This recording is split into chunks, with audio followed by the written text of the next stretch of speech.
അപ്പോൾ ഇന്നത്തെ നമ്മുടെ ക്ലാസ് വന്നിട്ട് ട്രേഡ്സ്മാൻ വെൽഡിങ്ങിന്റെ മൊഡ്യൂൾ 4-ലെ ഇലക്ട്രോഡ്സ് പറഞ്ഞ ടോപ്പിക്കാണ്. അപ്പോൾ ഇലക്ട്രോഡ്സ് എന്ന് പറഞ്ഞ ടോപ്പിക്ക് നമ്മൾ നോക്കുമ്പോൾ ആർക്ക് വെൽഡിങ് ഇലക്ട്രോഡ്സ് ആണ് നമ്മൾ മെയിൻ ആയിട്ട് നോക്കുന്നത്.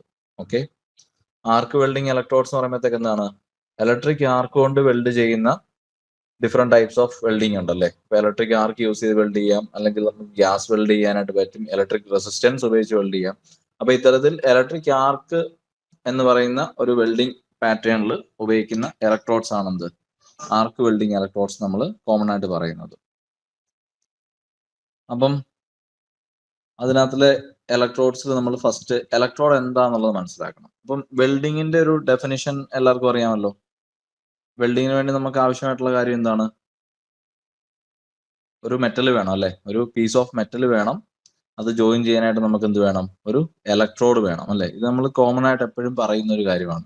അപ്പം ആ ഇലക്ട്രോഡിനെ പറ്റി നമുക്ക് എന്ത് ചെയ്യണം? ഡീറ്റെയിൽ ആയിട്ട് നോക്കേണ്ടതുണ്ട്. അപ്പം ഇലക്ട്രോഡ് എന്ന് പറയുമ്പോഴത്തേക്ക് ഇലക്ട്രോണിന്റെ ഡെഫിനിഷൻ എന്താണ് പറയുന്നത്?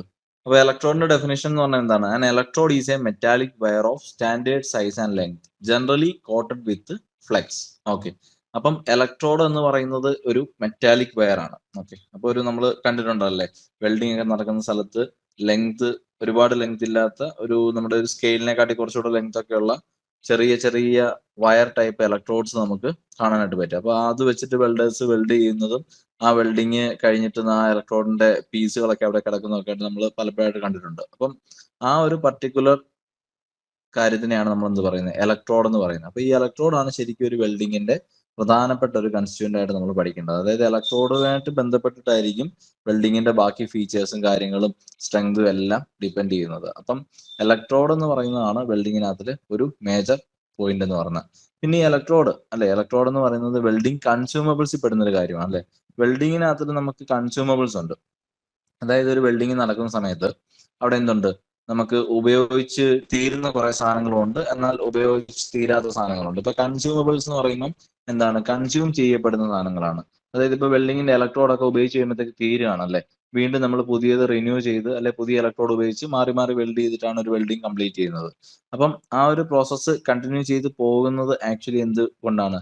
ഇലക്ട്രോഡ് കൺസ്യൂം ചെയ്യപ്പെടുന്നതുകൊണ്ടാണ്. അപ്പൊ അങ്ങനെ കൺസ്യൂം ചെയ്യപ്പെടുന്ന എല്ലാ കാര്യങ്ങളെയും, വെൽഡിങ്ങിൽ കൺസ്യൂം ചെയ്യപ്പെടുന്ന എല്ലാ കാര്യങ്ങളെയും നമ്മൾ എന്ത് പറയും?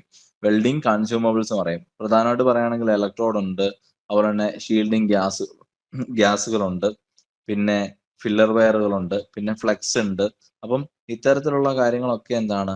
വെൽഡിങ് കൺസ്യൂമബിൾസ് ആണ്. അപ്പൊ ഇലക്ട്രോഡ് എന്ന് പറയുന്നത് ഒരു വെൽഡിങ് കൺസ്യൂമബിൾ ആണെന്നുള്ള കാര്യം ബേസിക് ആയിട്ട് എല്ലാവരും അറിഞ്ഞിരിക്കേണ്ട കാര്യമാണ്. ഓക്കെ, അപ്പം വെൽഡിങ് കൺസ്യൂമബിൾ കാറ്റഗറി പെടുന്ന ഒരു എന്താ പറയാ വേരിയബിൾ ആണെന്ത്? ഇലക്ട്രോഡ് എന്ന് പറയുന്നത്. അപ്പം ഇലക്ട്രോഡിന്റെ ഡെഫിനിഷൻ ഇനി പറയാം.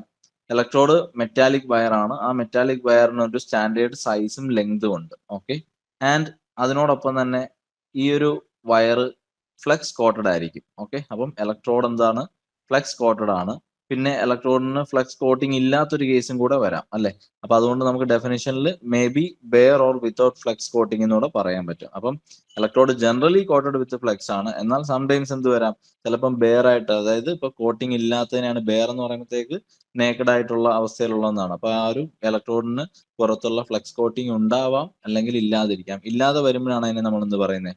ബെയർ ഇലക്ട്രോഡ് എന്ന് പറയുന്നത്. ഓക്കെ, അപ്പം ഇലക്ട്രോഡ് സ്റ്റാൻഡേർഡ് സൈസിലും ലെങ്തിലും ഇത്തരത്തിൽ ഫ്ലെക്സ് കോട്ടിങ്ങോടെയോ കൂടിയോ അല്ലെ ഫ്ലെക്സ് കോട്ടിംഗ് ഇല്ലാതെയോ വരാം. ആൻഡ് ഇത് യൂസ് ചെയ്യുന്നത് എന്തിനാണ്? Use to complete the welding circuit and provide filler material to the joint. Okay, അപ്പം ഇത് യൂസ് ചെയ്യുന്നത് എന്തിനാന്ന് ചോദിച്ചാൽ വെൽഡിംഗ് സർക്യൂട്ട് അല്ലെ. അപ്പൊ വെൽഡിംഗ് സർക്യൂട്ട് എന്ന് പറയുമ്പോഴത്തേക്ക് എന്താണ്?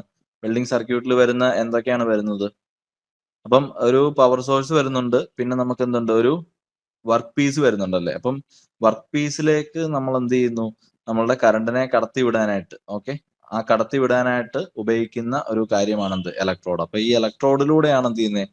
കറണ്ട് പാസ് ചെയ്ത് ആ ഒരു വെൽഡിംഗ് സർക്യൂട്ട് കംപ്ലീറ്റ് ആവുന്നത്. അതായത് നമ്മളുടെ വെൽഡിംഗ് മെഷീനിൽ നിന്ന് വരുന്ന കറണ്ട് ആ ഇലക്ട്രോഡ് ഹോൾഡറിലൂടെ വന്ന് ഈ ഒരു ഇലക്ട്രോഡിലൂടെ പാസ് ചെയ്ത് അത് വർക്ക് പീസിൽ കവർ ചെയ്യുമ്പോഴത്തേക്കാണ് എന്ത് ചെയ്യുന്നത്? ആ വെൽഡിംഗ് സർക്യൂട്ട് കംപ്ലീറ്റ് ആവുന്നത്. അപ്പൊ ആ വെൽഡിംഗ് സർക്യൂട്ട് കംപ്ലീറ്റ് ആവാനായിട്ട് നമ്മൾ ഇലക്ട്രോഡ് എന്ന് പറയുന്ന ആ മെറ്റാലിക് വയർ ആണ് ഉപയോഗിക്കുന്നത്. അപ്പൊ മെറ്റാലിക് വയർ എന്ന് പറഞ്ഞാൽ കണ്ടക്റ്റീവ് ആണ്. അപ്പൊ അതിലൂടെയാണ് എന്ത് ചെയ്യുന്നത്? കറണ്ട് പാസ് ചെയ്യുന്നത്.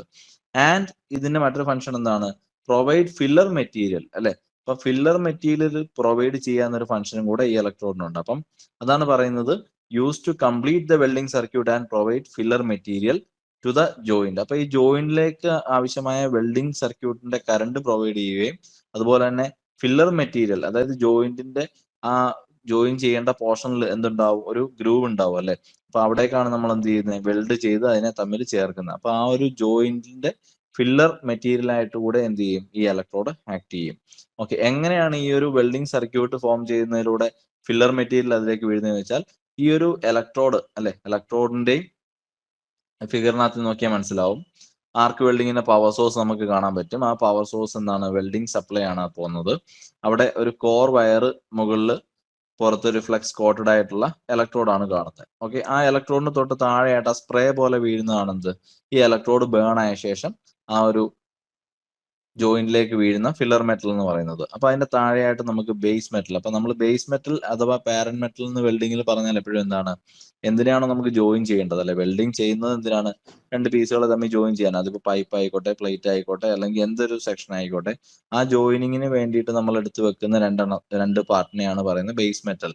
ആ ബേസ് മെറ്റലിലേക്ക് നമ്മൾ എന്ത് ചെയ്യുന്നു, ഇലക്ട്രോഡ് ബേൺ ചെയ്തിട്ട് ഫില്ലർ മെറ്റലിനെ വീഴ്ത്തുകയാണ് ചെയ്യുന്നത്. ഓക്കെ, അപ്പം ഈ ഫില്ലർ മെറ്റൽ വീഴുന്നത് ആ ഒരു ചെറിയ ഗ്യാപ്പ് ഉണ്ട്, ആ ഒരു ഗ്യാപ്പിനെ, അഥവാ ഇത് നമ്മുടെ ഇലക്ട്രോഡിന്റെയും വർക്ക് പീസിന്റെ ഇടയിലുള്ള ചെറിയൊരു ഗ്യാപ്പിൽ ഒരു ആർക്ക് ഫോം ആവും. ഈ ആർക്കിലൂടെയാണ് എന്ത് ചെയ്യുന്നത്, ഈ ഒരു ഫില്ലർ മെറ്റൽ മെൽറ്റായി ഈ ഒരു ജോയിന്റ് ഗ്യാപ്പിലേക്ക് വീഴുന്നത്. അപ്പൊ ആ ജോയിന്റ് ഗ്യാപ്പിലേക്ക് വീഴുന്ന ഒരു പിക്ചറാണ് അവിടെ കാണുന്നത്. അപ്പൊ വെൽഡിങ്ങിന്റെ സർക്യൂട്ട് പോകാൻ നമുക്ക് കാണാം, പോസിറ്റീവിൽ നിന്ന് എന്ത് ചെയ്തു, അത് നെഗറ്റീവിലേക്ക് കറങ്ങി വരികയാണ് കറണ്ട്. അപ്പം അത് എന്ത് ചെയ്യുന്നു, കറക്റ്റ് ആയിട്ടുള്ള ഒരു സർക്യൂട്ട് കംപ്ലീറ്റ് ആവുന്നു. അപ്പൊ അത് ആ കണക്ഷൻ എസ്റ്റാബ്ലിഷ് ചെയ്യാനായിട്ട് അവിടെ യൂസ് ചെയ്യപ്പെടുന്നത് ഇലക്ട്രോഡാണ്. നമുക്ക് ഈ ഫിഗർ നോക്കിക്കഴിഞ്ഞാൽ ഫ്ലക്സ് കോട്ടഡ് ആയിട്ടുള്ള മെറ്റാലിക് ഇലക്ട്രോഡ് വെൽഡിംഗ് സർക്യൂട്ടിൽ എന്തിനാണ് യൂസ് ചെയ്യുന്നത് എന്നുള്ളതിന്റെ ഒരു ഐഡിയ നിങ്ങൾക്ക് കിട്ടും. ഓക്കെ, അപ്പൊ നമുക്ക് ഒന്നുകൂടെ ഡെഫിനേഷൻ നോക്കിയിട്ട് മുമ്പോട്ട് പോവാം. അപ്പം ഇലക്ട്രോൺ ഡെഫിനേഷൻ എന്താണ്, electrode is a metallic wire of standard size and length generally coated with flux. Okay, അവിടെ പറയുന്നുണ്ട് ഫ്ലെക്സ് ഉണ്ടാവാം അല്ലെങ്കിൽ ഫ്ലെക്സ് ഇല്ലാതിരിക്കാം. And is use to complete the welding circuit, welding circuit complete ചെയ്യുക. And provide filler material, filler material എവിടെ provide ചെയ്യുന്നു, to the join by an arc. Okay, ആ arc maintain ആവുന്നത് എവിടെയാണ്, ഇലക്ട്രോഡിന്റെ ടിപ്പ്. ഓക്കെ, ഇലക്ട്രോഡിന്റെ ടിപ്പിനും വർക്ക് പീസിന്റെ ഇടയിലുള്ള ആ ഒരു പോർഷനിലാണ് എന്ത് ചെയ്യുന്നത്, ആർക്ക് മെയിൻറ്റെയിൻ ആവുന്നത്. അപ്പൊ ഇതാണ് നമ്മുടെ ഇലക്ട്രോഡ് ഡെഫിനിഷൻ മനസ്സിലാക്കേണ്ടത്. അതുപോലെ ഇലക്ട്രോഡ് എങ്ങനെയാണ് ഒരു സർക്യൂട്ടിൽ വരുന്നത് എന്നുള്ളതൂടെ ഈ പിക്ചറിൽ നിങ്ങൾക്ക് മനസ്സിലാക്കാൻ പറ്റും. അത് നോക്കിയേ പിക്ചറൊക്കെ ഓക്കെ അല്ലേ, മനസ്സിലായില്ലേ, ഇലക്ട്രോഡ് എന്താണെന്ന് മനസ്സിലായില്ലേ? ഓക്കെ, നെക്സ്റ്റ് പറയുന്നത് എന്താണ്, അവിടെ ഒരു സ്റ്റേറ്റ്മെന്റ് പറയുന്നുണ്ട്. ആ സ്റ്റേറ്റ്മെന്റ് എന്താണ്, സെലക്ടിങ് പ്രോപ്പർ ഇലക്ട്രോഡ് അല്ലേ. അപ്പൊ ഇലക്ട്രോഡ് നമ്മൾ വെൽഡിങ്ങിൽ ഉപയോഗിക്കുന്നു എന്ന് പറഞ്ഞു. അവിടെ ഇലക്ട്രോഡിന്റെ സെലക്ഷൻ, അപ്പൊ പലതരം വെൽഡിങ്ങുകളിൽ പല ടൈപ്പ് ഓഫ് ഇലക്ട്രോഡ് ഒക്കെ ഉപയോഗിക്കും. അത് നമ്മൾ മുമ്പോട്ട് പോകുന്നതനുസരിച്ച് പഠിക്കുന്നുണ്ട്. അപ്പം ആ ഡിഫറെന്റ് ടൈപ്പ് ഓഫ് ഇലക്ട്രോഡ്സ് അല്ലെങ്കിൽ പ്രോപ്പർ ഇലക്ട്രോഡ് സെലക്ഷൻ, ഇത് പ്രധാനമായിട്ടും ഡിപ്പെൻഡ് ചെയ്യുന്നത് പല ഫീച്ചേഴ്സിനെ ഡിപ്പെൻഡ് ചെയ്തിട്ടാണ് നമ്മൾ ആ സെലക്ഷൻ ചെയ്യുന്നത് ഇലക്ട്രോഡ്. എന്നാൽ ഒരു ഇലക്ട്രോഡ് ഏത് വെൽഡിങ്ങിൽ ഉപയോഗിക്കണം അല്ലെങ്കിൽ ഏത് രീതിയിലാണ് ആ ഇലക്ട്രോഡ് സെലക്ട് ചെയ്യപ്പെടേണ്ടതെന്ന് ചോദിച്ചാൽ, അതിന്റെ പ്രൈമറി ആയിട്ടുള്ള ആൻസർ എന്ന് പറയുന്നത് ബേസ് മെറ്റൽ എത്തരത്തിലുള്ളതാണോ അതിനനുസരിച്ചുള്ള ഇലക്ട്രോഡ് ആയിരിക്കണം നമ്മൾ സെലക്ട് ചെയ്യേണ്ടത്. അതായത് ബേസ് മെറ്റലിന്റെ കോമ്പോസിഷൻ, ബേസ് മെറ്റലിന് അടങ്ങിയിട്ടുള്ള ഘടകങ്ങൾ എന്തൊക്കെയാണോ ആ ഘടകങ്ങളെ മാച്ച് ചെയ്യുന്ന പോലത്തെ ഒരു ഘടകം, അതായത് കോമ്പോസിഷൻ ഉള്ള ഒരു ഇലക്ട്രോഡ് ആയിരിക്കണം നമ്മൾ സെലക്ട് ചെയ്യേണ്ടത്. അപ്പൊ ആ ഒരു പോയിന്റ് കൂടെ അവിടെ ശ്രദ്ധിക്കുക. പ്രോപ്പർ ഇലക്ട്രോഡ് സെലക്ഷൻ എന്ന് പറയുന്നത് പ്രധാനമായിട്ടും ഡിപ്പെൻഡ് ചെയ്യുന്നത് composition of the base metal to be welded ആണ്. ഈ ഫിഗറിൽ നിങ്ങൾക്ക് വേറൊരു ഇലക്ട്രോഡ് കാണാം, അത് കുറച്ചും കൂടെ നല്ലൊരു ഫിഗർ ആയിട്ട് കാണാൻ പറ്റും അല്ലെ. അപ്പൊ ആ ഒരു ഇലക്ട്രോഡ് നിങ്ങൾ മൊത്തത്തിൽ നോക്കി, അവിടെ നിങ്ങൾക്ക് ഈ ഒരു ഇലക്ട്രോഡ് എന്ന് പറയുന്നത് ഫ്ലെക്സ് കോട്ടഡ് ആണ്. ഓക്കെ, അതാണ് അതിന്റെ പുറത്ത് ഒരു കവറിങ് ഉള്ളത്, സോളിഡ് എക്സ്ട്രൂഡഡ് കവറിങ് ആണ്. അപ്പൊ ആ കാണുന്ന കവറിങ് ആണെന്ത്, ഫ്ലെക്സ് കവറിങ് എന്ന് പറയും. അതിനുള്ളിൽ കാണുന്നതാണെന്ത്, കോർ വയർ. കോർ വയർ ആണ് പുറം ഭാഗത്ത് ബെയർ എൻഡ് എന്ന് പറഞ്ഞ് കൊടുത്തിരിക്കുന്നത്. ആ കോർ വയറിന്റെ എക്സ്റ്റൻഷനിലാണ് നമ്മൾ എന്ത് ചെയ്യുന്നത്, ഇലക്ട്രോഡ് ഹോൾഡർ കൊണ്ട് ഈ ഒരു ഇലക്ട്രോഡിനെ ഹോൾഡ് ചെയ്യുന്നത്. പിന്നെ ഇതിന്റെ ആർക്ക് വരുന്ന ആ ഒരു പോർഷനെയാണ് എന്ത് പറയുന്നത്, സ്ട്രൈക്കിംഗ് എൻഡ് എന്ന് പറയുന്നത്. അപ്പൊ സ്ട്രൈക്കിംഗ് എൻഡ് നോക്കിക്കഴിഞ്ഞാൽ അത് ഒരു ഓപ്പൺ ആണ്, അവിടെ നമുക്ക് ബെയർ ആയിട്ടുള്ള ഇലക്ട്രോഡ് തന്നെയാണ് പുറത്ത് വരുന്നത്. അവിടെ നമുക്ക് എന്ത് ചെയ്യാം, ആർക്ക് എസ്റ്റാബ്ലിഷ് ചെയ്യാനായിട്ട്, സ്ട്രൈക്ക് ചെയ്യാനായിട്ട് പറ്റും. അപ്പം ബെയർ എൻഡ് ഫോർ എന്താണ്, ഗ്രിപ്പിംഗ് ഇലക്ട്രോഡ് ഹോൾഡർ. അപ്പൊ ഒരു ഇലക്ട്രോഡിന്റെ ഒരു ക്വസ്റ്റ്യൻ വരികയാണ്, ബെയർ എൻഡിലാണ് നമ്മൾ ഇലക്ട്രോഡ് ഹോൾഡർ കൊണ്ട് ഇലക്ട്രോഡിനെ ഗ്രിപ്പ് ചെയ്യുന്നുള്ളത് കൂടെ ഒന്ന് ഓർത്തിരിക്കുക. ഓക്കെ, പിന്നെ ഇലക്ട്രോഡ് സെലക്ഷൻ എന്തിനെ ഡിപ്പെൻഡ് ചെയ്തിട്ടാണ്, composition of the base metal to be, ഏത് ബേസ് മെറ്റലിനെയാണോ നമുക്ക് വെൽഡ് ചെയ്യേണ്ടത്, ഇപ്പൊ കാർബൺ സ്റ്റീൽ ആണോ അല്ലെ മൈൽഡ് സ്റ്റീൽ ആണോ SS ആണോ, ഏതിനെയാണ് വെൽഡ് ചെയ്യേണ്ടത് അതനുസരിച്ചിട്ട് വേണം എന്ത് ചെയ്യാൻ, അതേ കോമ്പസിഷനിലുള്ള ഇലക്ട്രോഡ് സെലക്ട് ചെയ്യാനായിട്ട്. അപ്പൊ ഇലക്ട്രോഡിന്റെ ഫിഗറിനകത്ത് നിന്ന് ഇലക്ട്രോഡ് എങ്ങനെ ഇരിക്കണം എന്നുള്ള കാര്യങ്ങളൊക്കെ മനസ്സിലായല്ലോ. അതിന്റെ ഒരു കോട്ടിങ്ങും ബെയറൻഡ്, ഓക്കെ, അവിടെയാണ് ഇലക്ട്രോഡ് ഹോൾഡ് ചെയ്യാനുള്ള ഹോൾഡർ പിടിക്കേണ്ടത്. ഓക്കെ, അപ്പൊ ഇതാണ് ഒരു ഇലക്ട്രോണിന്റെ ബേസിക് ഫിഗറും കാര്യങ്ങളൊക്കെ. നിങ്ങളൊന്ന് മനസ്സിൽ വെച്ചേക്കുക, നിങ്ങൾക്ക് മുമ്പോട്ട് പോകുന്ന സമയത്ത് ഈ ഒരു ഇലക്ട്രോഡ് ഫിഗർ മനസ്സിലുണ്ടാവുന്ന നല്ലതാണ്. അപ്പം ഇനി ഇലക്ട്രോഡിൽ നമ്മൾ ഈ പറഞ്ഞ കോട്ടിങ്, ഈ പുറമേ കാണുന്ന കോട്ടിംഗ് ഉണ്ട്. അപ്പൊ ഈ ഒരു കോട്ടിംഗ് അനുസരിച്ചിട്ട് നമുക്ക് പല രീതിയിൽ ഈ കോട്ടിംഗ് ചെയ്യാം അല്ലെ. ഈ കോട്ടിങ്ങിനെ പറഞ്ഞാൽ ഫ്ലെക്സ് കോട്ടിംഗ് എന്ന് പറയും. അപ്പൊ ഈ ഫ്ലെക്സ് കോട്ടിങ്ങിന് പല ഉപയോഗങ്ങളും കാര്യങ്ങളൊക്കെ ഉണ്ട്, അതൊക്കെ നമ്മൾ മുമ്പോട്ട് പോകുമ്പോൾ നോക്കും. അപ്പം നിലവിൽ നമുക്ക് ഈ ഒരു ഫ്ലെക്സ് കോട്ടിങ് എങ്ങനെയൊക്കെ ചെയ്യാമെന്നുള്ളത് മനസ്സിലാക്കുക. ഓക്കെ, അപ്പം ഫ്ലെക്സ് കോട്ടിങ്ങിന്റെ മെത്തേഡ് അനുസരിച്ചിട്ട് 2 മെത്തേഡ് നമുക്ക് പഠിക്കാനുണ്ട്. ഒന്നാമത്തെ മെത്തേഡ് എന്ന് പറയുമ്പോൾ ഡിപ്പിംഗ് മെത്തേഡ് ആണ്. ഓക്കെ, ഡിപ്പിംഗ് മെത്തേഡിൽ എന്താ പറയുന്നത്, the core where is dipped in A container carrying flux paste അല്ലെ. ഫ്ലക്സിന്റെ ഒരു പേസ്റ്റ് ഫോം അല്ലെ, ഫ്ലക്സിനെ നമ്മൾ കുഴച്ചിട്ട് ഒരു പേസ്റ്റ് ഫോമിൽ വെച്ചിരിക്കുന്നു, അതൊരു കണ്ടെയ്നറിനുള്ളിൽ കീപ്പ് ചെയ്തിരിക്കുന്നു. അപ്പൊ ഒരു കണ്ടെയ്നർ, ഒരു വലിയ പാത്രത്തിനകത്ത് ഈ ഒരു ഫ്ലക്സ് പേസ്റ്റ് വെച്ചിരിക്കുന്നതിലേക്ക് കോർ വയറിനെ നമ്മൾ എന്ത് ചെയ്യുന്നു, മുക്കിയെടുക്കുകയാണ് അല്ലെ. അപ്പൊ കോർ വയറിനെ നമ്മൾ അതിനകത്തോട്ട് മുക്കിയിട്ട് തിരിച്ചെടുക്കുകയാണ്. അപ്പം അങ്ങനെ കിട്ടുന്ന അങ്ങനെ നമ്മൾ ഫ്ലക്സിന്റെ കോട്ടിങ് ഒരു കോർ വയറിൽ അപ്ലൈ ചെയ്യുന്നതിനെയാണ് എന്ത് പറയുന്നത്, ഡിപ്പിംഗ് മെത്തേഡ് എന്ന് പറയുന്നത്. അപ്പം മെത്തേഡ് ഓഫ് ഫ്ലക്സ് കോട്ടിങ്ങിൽ ഒന്നാമത്തെ മെത്തേഡാണ് ഇത് ഡിപ്പിംഗ് മെത്തേഡ്. ഇവിടെ കണ്ടെയ്നറിനകത്ത് ഫ്ലക്സ് പേസ്റ്റ് വെച്ചിട്ടുണ്ട്, അതിലേക്ക് നമ്മൾ കോർ വയറിനെ ഡിപ്പ് ചെയ്തെടുക്കുകയാണ്. അപ്പൊ ഈ ഒരു കോട്ടിംഗ് മെത്തേഡ് ഓഫ് കോഴ്സ് എന്താണ്, ഇത് അത്ര ഒരു മെഷീനൈസ്ഡ് പ്രോസസ് ഒന്നും അല്ല അല്ലെ. ഡിപ്പ് ചെയ്തെടുക്കുക എന്ന് പറയുമ്പോൾ തന്നെ മനസ്സിലാക്കാൻ പറ്റുന്നത് എന്താ, അവിടെ കിട്ടുന്ന കോട്ടിങ് എന്താവില്ല, യൂണിഫോം ആവില്ല അല്ലെ. അപ്പൊ നോൺ യൂണിഫോം ആയിട്ടുള്ളൊരു കോട്ടിംഗ് ആണ് ഇവിടെ ഒബ്റ്റെയിൻ ചെയ്യുന്നത്. അതുകൊണ്ട് തന്നെ നോൺ യൂണിഫോം ആയിട്ടുള്ള കോട്ടിങ് ഉള്ളത് കൊണ്ട് തന്നെ മെൽറ്റിങ്ങും എന്താണ്, നോൺ യൂണിഫോം ആയിരിക്കും. അപ്പം ഇതുകൊണ്ട് തന്നെ ഈ മെത്തേഡ് അധികം പോപ്പുലർ അല്ല അല്ലെ. ഇപ്പൊ നമുക്ക് അവൈലബിൾ ആയിട്ടുള്ള ഇലക്ട്രോഡ്സ് അല്ലെങ്കിൽ നിലവിൽ നമ്മൾ യൂസ് ചെയ്യുന്ന ഇൻഡസ്ട്രീസിലൊക്കെ ഉപയോഗിക്കുന്ന ഇലക്ട്രോഡ്സ് ഒന്നും ഈ മെത്തേഡിലല്ല ഉപയോഗിക്കുന്നത്. പുതിയ മോഡേൺ ടെക്നോളജിയിൽ കുറച്ചുകൂടെ അഡ്വാൻസ്ഡ് മെത്തേഡ് ആണ് വരുന്നത്. അപ്പം ഇത് എന്തിരുന്നാലും അറിഞ്ഞിരിക്കണം, ഡിപ്പിംഗ് മെത്തേഡ് നമുക്ക് പഠിക്കാനുള്ളത് നോട്ട് യൂണിഫോം ആണ് കിട്ടുന്നതെന്നും നോട്ട് പോപ്പുലർ ആണെന്നും നോൺ യൂണിഫോം മെൽറ്റിംഗ് ആണെന്നുള്ളതും ഒന്ന് ഓർത്തിരുന്നാൽ മതി. അടുത്തത് എന്താണ്, എക്സ്ട്രൂഷൻ മെത്തേഡ് ആണ്. ഓക്കെ, എക്സ്ട്രൂഷൻ മെത്തേഡ് എന്ന് പറയുമ്പോഴത്തേക്ക് എന്താണ്, ഒരു സ്ട്രെയിറ്റൻഡ് ആയിട്ടുള്ള വയർ അല്ലെ, ഒരു സ്ട്രെയിറ്റൻഡ് ആയിട്ടുള്ള വയറിനെ നമ്മൾ ഒരു എക്സ്ട്രൂഷൻ പ്രസ്സിലേക്ക് കടത്തി വിടുന്നു. ഓക്കെ, ഒരു സ്ട്രെയിറ്റൻഡ് ആയിട്ടുള്ള വയറിനെ എക്സ്ട്രൂഷൻ പ്രസ്സിലേക്ക് കടത്തി വിടുന്നു. അവിടെ ആ ഒരു പ്രസ്സിൽ എന്തുണ്ട്, കോട്ടിങ് അപ്ലൈ ചെയ്യാനുള്ള മെക്കാനിസം ഉണ്ട് അല്ലെ. ആ കോട്ടിങ് അവിടെ പ്രഷറിലാണ് നമ്മൾ അപ്ലൈ ചെയ്യുന്നത്. സോ ആ ഒരു കോട്ടിങ് പ്രഷറിൽ അപ്ലൈ ചെയ്യുമ്പോൾ ഉള്ള ബെനിഫിറ്റ് എന്ന് പറഞ്ഞാൽ എന്താ നോക്കിയേ, യൂണിഫോം ആൻഡ് കോൺസെൻട്രിക് കോട്ടിങ് അവിടെ കിട്ടുന്നു അല്ലെ. അപ്പം എക്സ്ട്രൂഷൻ മെത്തേഡിൽ നമുക്ക് എക്സ്ട്രൂഷൻ പ്രസിന്റെ ഹെൽപ്പിലോട് നമ്മൾ പ്രഷറിൽ കോട്ടിങ് അപ്ലൈ ചെയ്യുന്നതുകൊണ്ട് തന്നെ നമുക്ക് കിട്ടുന്ന ആ ഒരു കോട്ടിങ് ഡിപ്പിംഗ് മെത്തേഡിലെ പോലെ നോൺ യൂണിഫോം അല്ല.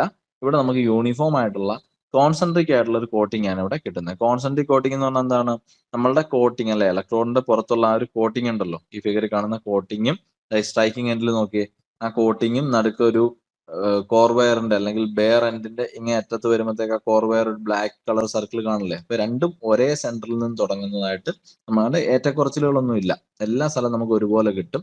ആ ഒരു യൂണിഫോമിറ്റിയും ആ ഒരു കോൺസെൻട്രിക് ആയിട്ടുള്ള ഷേപ്പും നമുക്ക് കിട്ടുന്നതുകൊണ്ട് തന്നെ ഈ എക്സ്ട്രൂഷൻ മെത്തേഡ് വഴി നമ്മൾ നിർമ്മിക്കുന്ന ഇലക്ട്രോഡുകൾക്ക് അല്ലെങ്കിൽ അത്തരത്തിൽ ഫ്ലക്സ് കോട്ട് ചെയ്യുന്ന ഇലക്ട്രോഡുകൾക്ക് എന്തായിരിക്കും, മെൽറ്റിംഗ് എന്ന് പറയുന്നത് യൂണിഫോം ആയിരിക്കും. ഓക്കെ, ഈ ഒരു യൂണിഫോമിക് ആയിട്ടുള്ള ഒരു മെൽറ്റിംഗ് ഇലക്ട്രോഡിന് കിട്ടുന്ന ഈ ഒരു മെത്തേഡ് തന്നെ ഏറ്റവും പോപ്പുലർ ആയിട്ട് ആൾക്കാർ അല്ലെങ്കിൽ നമ്മുടെ മാനുഫാക്ചേഴ്സ് യൂസ് ചെയ്യുന്നതിന്റെ കാരണം എന്താണ്, ഈ ഒരു മെത്തേഡിൽ നമുക്ക് ഇലക്ട്രോഡ് പ്രൊഡ്യൂസ് ചെയ്താൽ അതുകൊണ്ട് വർക്ക് ചെയ്യാനായിട്ട് വളരെ എളുപ്പമാണ്. എല്ലാ ഇലക്ട്രോഡ് മാനുഫാക്ചേഴ്സും യൂസ് ചെയ്യുന്ന എക്സ്ട്രൂഷൻ മെത്തേഡ് ആണെന്നുള്ളതുകൂടെ ഓർത്തിരിക്കുക. അപ്പൊ ഏറ്റവും പോപ്പുലർ ഇതാണ്, എക്സ്ട്രൂഷൻ മെത്തേഡ് ആണ്. അപ്പം method of flux coating, dipping method നമ്മൾ നോക്കി, എക്സ്ട്രൂഷൻ മെത്തേഡ് നമ്മൾ നോക്കി. നെക്സ്റ്റ് നമ്മൾ കോട്ടിങ്ങുമായിട്ട് ബന്ധപ്പെട്ട അടുത്ത കാര്യം പഠിക്കാനുള്ളത് കോട്ടിംഗ് ഫാക്ടർ ആണ് അല്ലെ. അപ്പം കോട്ടിംഗ് ഫാക്ടർ എന്താന്നുള്ളതാണ് അടുത്തൊരു ടോപ്പിക്. അപ്പൊ കോട്ടിംഗ് ഫാക്ടർ നോക്കി, the ratio of the coating diameter. അപ്പൊ നമ്മൾ ഇലക്ട്രോണിന്റെ കേസ് പറഞ്ഞപ്പോഴത്തേക്ക് ആ ഒരു കോട്ടിംഗ് ഒക്കെ നിങ്ങൾ ആ ഫിഗറിനകത്ത് നിന്ന് ഫ്ലക്സ് കവറിങ് കണ്ടില്ലേ, കവറിങ്. ഓക്കെ, അപ്പൊ ഈ കവറിങ്ങുമായിട്ട് ബന്ധപ്പെട്ട ഒരു കാര്യമാണെന്ത്, ഈ ഒരു കോട്ടിംഗ് ഫാക്ടർ എന്ന് പറഞ്ഞാൽ. അപ്പം ഇലക്ട്രോണിന്റെ പുറത്തുള്ള ആ ഒരു ഫ്ലക്സിന്റെ കോട്ടിങ്ങിനെ പറ്റി നമുക്ക് പഠിക്കാനുള്ള കാര്യമാണ് കോട്ടിംഗ് ഫാക്ടർ. അപ്പൊ ഇതൊരു റേഷ്യോ ആണ് അല്ലെ. Coating factor is equal to coating dia of electrode. അപ്പൊ ഇലക്ട്രോണിന്റെ പുറത്തുള്ള കോട്ടിങ്ങിന്റെ ഡയ, അതായത് ഏറ്റവും ഔട്ടറിലുള്ള ഡയ ഡിവൈഡഡ് ബൈ കോർ വയറിന്റെ ഡയ. അപ്പൊ ഇലക്ട്രോഡിന്റെ നടുക്കുള്ള ആ ഒരു മെറ്റാലിക് വയറിന്റെ പുറത്തൊരു കോട്ടിംഗ് ഉണ്ട്, ആ കോട്ടിങ്ങിന് ഒരു ഡയ ഉണ്ട്, അത് നമ്മൾ മെഷർ ചെയ്യുന്നു. അതേ ഡിവൈഡഡ് ബൈ കോർ വയറിന്റെ ഡയ, അതായത് നടുക്കൂടെ പോകുന്ന ആ ഒരു വയറിന്റെ ഡയ. ഇത് തമ്മിലുള്ള റേഷ്യോനെയാണ് എന്ത് പറയുന്നത്, കോട്ടിംഗ് ഫാക്ടർ എന്ന് പറയുന്നത്. അപ്പം കോട്ടിംഗ് ഫാക്ടർ എന്താണെന്ന് മനസ്സിലായല്ലോ. The ratio of coating diameter, ഈ ഫിഗറിനകത്ത് നോക്കിയേ, കോട്ടിംഗ് ഡയ നിങ്ങൾക്ക് കാണാൻ പറ്റും അല്ലെ, ഏറ്റവും ഔട്ടറിൽ കാണിച്ചിരിക്കുന്ന ആ ഒരു ഡയ ആണെന്ത് കോട്ടിംഗ് ഡയ എന്ന് പറയുന്നത്. അതിന് നടുക്കൂടെ പോകുന്ന കോർ വയറിന്റെ ഡയ ആണെന്ത് ആ ഉള്ളിലൂടെ പോകുന്ന ചെറിയ ആ ഒരു വയറിന്റെ ഡയ. അപ്പൊ coating dia by core dia, ഇതാണെന്ത് കോട്ടിംഗ് ഫാക്ടർ. അപ്പം നമുക്ക് കോട്ടിംഗ് ഫാക്ടർ വെച്ചിട്ട് 4 രീതിയിൽ നമുക്ക് പഠിക്കാനുണ്ട്. അപ്പം ലൈറ്റ് കോട്ടഡ് ആയിട്ടുള്ള ഇലക്ട്രോഡ്സ് ഉണ്ട്, മീഡിയം കോട്ടഡ് ഇലക്ട്രോഡ്സ് ഉണ്ട്, അതുപോലെ തന്നെ ഹെവി കോട്ടഡ് ഇലക്ട്രോഡ്സ് ഉണ്ട്, പിന്നെ സൂപ്പർ ഹെവി കോട്ടഡ് ഇലക്ട്രോഡ്സ് ഉണ്ട്. അപ്പം ഓരോ തരത്തിലുള്ള കോട്ടിങ്ങിനും ഓരോ കോട്ടിംഗ് ഫാക്ടർ ഉണ്ട് അല്ലെ. അപ്പം അവിടെ നോക്കിക്കഴിഞ്ഞാൽ മനസ്സിലാവും, ലൈറ്റ് കോട്ടഡ് ആയിട്ടുള്ള ഇലക്ട്രോഡുകളുടെ കോട്ടിംഗ് ഫാക്ടർ വാല്യൂ 1.25 ടു എത്രയാണ്, 1.3 ആണ് അല്ലെ.